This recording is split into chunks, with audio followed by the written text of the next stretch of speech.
While the markets around the world waiting for the U.S.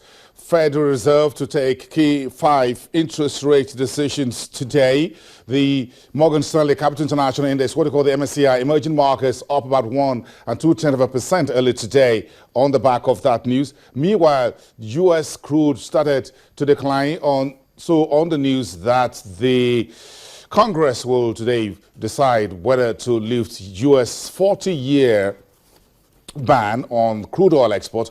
If that decision is reversed, U.S. will turn from being a net importer of crude to an exporter. That will be a game changer for the world of oil. So quite a lot to discuss today in Washington.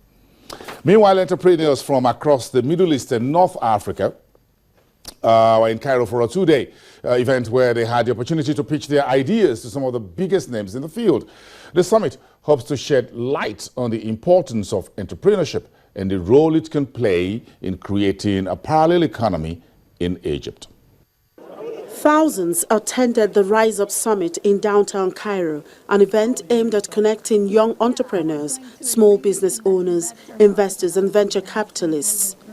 Rise Up acts as a middleman between entrepreneurial hopefuls and those with the capital and know-how to help turn an idea into a successful business model or help a small local business expand.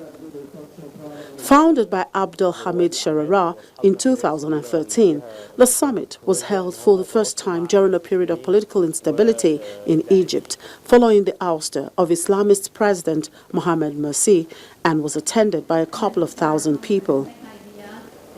Now in its 3rd year, organizers sold around 4,000 tickets. As an entrepreneur himself, Sharara had been picked up by an incubator based in Cairo, which helped him grow 2 companies over several years. His experience in building these companies was the basis of the idea of bringing everyone together under one roof and giving future entrepreneurs access to tools he didn't have. Rise Up is the first summit that invites entrepreneurs and owners of small businesses that are innovative and technologically driven to get in touch with investors, supporters, charity organizations, governmental entities, or anyone who can present them with services that will help start or grow their businesses. This happens in the form of a conference which is held once a year. It started in 2013, and this is its 3rd year, where more than 4,000 people attend from over 50 countries. There are many reasons why entrepreneurship is booming in Egypt, including the lack of employment opportunities for young graduates, which Sharara believes is causing the youth to start their own businesses. Ahmed El Alfi is the founder of Flat 6 Labs, a regional startup incubator and the first to launch a Middle East venture capitalist fund, Sawari Ventures. He founded Egypt's largest co-working space, the Greek campus, where the summit is being held, utilizing the old American University in Cairo's buildings, which had long been abandoned. He says startups are capable of offering huge benefits for the Egyptian economy. We're trying to create a supplemental pillar of the Egyptian economy, okay, to be an additional pillar from manufacturing and tourism and, the foreign remittances, all the major components of the Egyptian economy. And so we think that startups, and specifically tech startups, can be a major part of the economy going forward. Egypt is the Middle East's most populous nation, with 90 million people, offering a huge potential market for new businesses. I think that there's a ton of business opportunity here. I think in general it's been undercapitalized. In other geographies around the world where we see similar size markets and audiences, there's usually quite a bit more capital at work. So we're optimistic there's going to be more folks jumping into the market, but certainly we're happy and greedy to be jumping in now. 500 startups recently launched a Middle East fund worth $30 million. Most of the capital will be directed at Egypt, which is seen as a key player in developing the ecosystem for the entire Middle East and North Africa region. Rise Up offers discussion panels, workshops and competitions for all those attending. Yassin Abdel Ghaffar, founder of Solarize Egypt, took part in one of the competitions.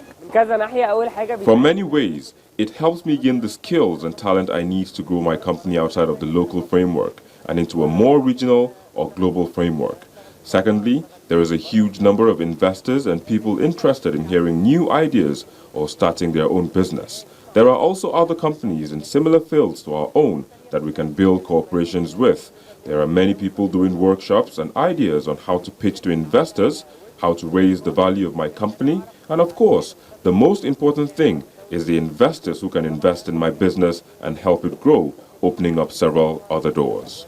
The Egyptian economy is currently struggling with issues of inflation and low foreign currency reserves. Egypt's urban consumer inflation jumped to its highest level since June, propelled by the rising cost of food.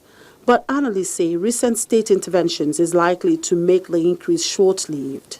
Since November, the government has made reining in rising food prices a top priority, particularly as it eyes the prospect of a currency devaluation that could make purchasing more expensive for millions of Egyptians below the poverty line.